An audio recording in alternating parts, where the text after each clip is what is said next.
So this is what the modern, independent, strong, self-righteous, man-hating woman has to say on men and their weakness. She speaks. Tough question to answer without upsetting half the world's population. My suggestions are not intended to offend anyone, and I'd certainly never suggest that every man suffers from any weakness that I think some men suffer from. But I think men remain more emotionally immature than most women of the same age and can be stubbornly resistant to doing what they don't want to do. They're generally weak at multitasking, and some can't read female emotions at all. What I've noticed in the last decade is far more extreme cowardly malevolence towards women in online technical interest groups than I was exposed to by tech department chauvinist coworkers 30 years ago. At least when a man is being a sad tit with you in the workplace, he has a problem standing behind a partition wall, being a shit. But there's a new breed of men who can't cope with women being as smart and capable in design, communications, politics, manufacturing, engineering, police work, etc. As for them, and in spite of equality legislation, they're disappointingly still relying on boys' club and social bullying to dominate smart girls and women. Whilst guys can criticize a 3D printer manufacturer all they like on YouTube, if a university-educated, well-informed woman dares to give her opinion and offers both constructive criticism of a widely accepted flawed design and an array of well-thought-out cost-free workarounds to help novices get past the otherwise debilitating and 3D off-putting problems, she gets a rugby scrum of sweaty, angry, indignant, self-righteous online misogynists attacking her as if she were cancer. And they, chemotherapy.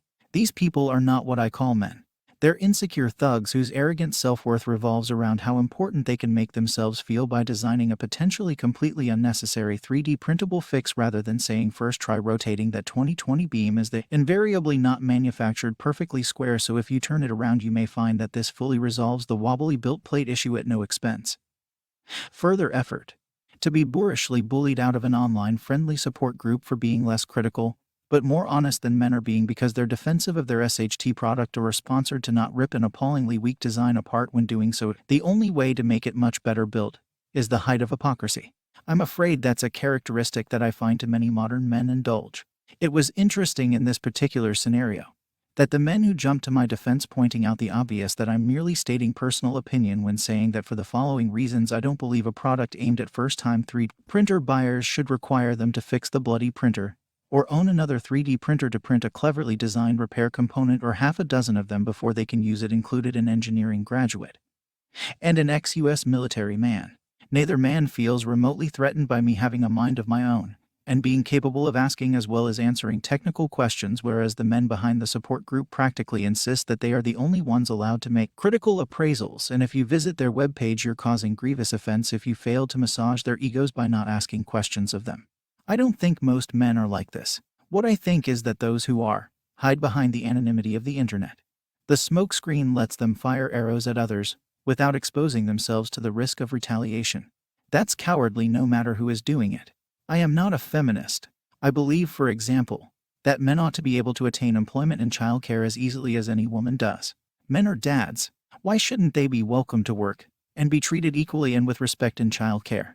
My nephew and his wife-to-be are both software engineers working for a large company. They're both respected and earn a similar wage for doing equivalent work. My sister trains the people who train technical people. It's tough having to deal with men's insecurity, are expected to have to pretend to need to ask questions when you're far better qualified to be answering them. My final thought is that even though my engineering friend and I get on so well, his concept of us working together is almost exclusively a case of him doing, then telling me, or showing me what he's done. For 30 years, I've found this to be typical of some men. You'll train men to operate equipment in the workplace, but fail to train the women. This is a very sad way of making yourselves feel superior. You'll run a workplace lottery for the men only.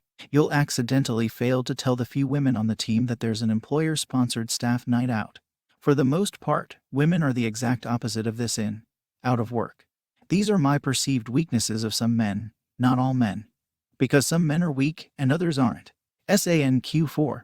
The impression I am getting from her tone is that be a simp or you are the bad guy, and clearly, she has a lot of pent-up anger. As you can understand from her choice of words she used, she just doesn't understand the male-female dynamics and wants to change the way nature has made it. She is on the path to ending up feeling alone with 3 cats and sipping wine while she stares at happy couples outside through the window.